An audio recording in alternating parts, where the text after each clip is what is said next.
I'm out in the shop and it's time to work on my SIP Station mini kit. So this is what it looks like here. We're gonna install the water insulated tube connected to 2 cups. And this is going on our little hutch here that I use for chicks or sick chickens, that kind of thing. It's small, it's mobile.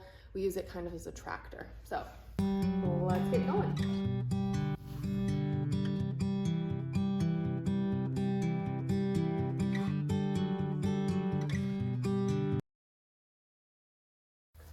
So now it's time to connect the rest of my insulated pipe to the water source.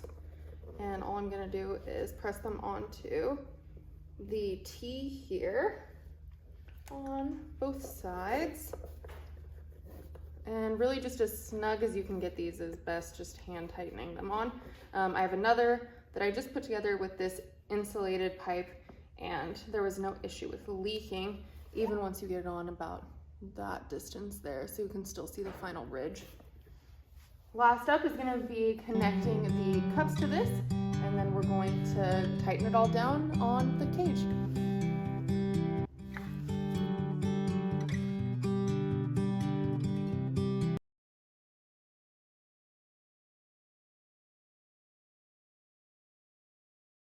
Moment of truth.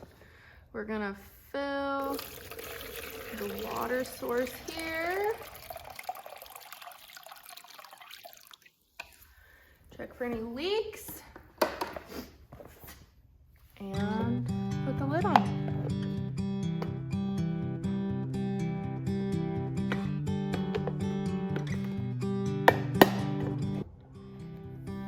There we have it.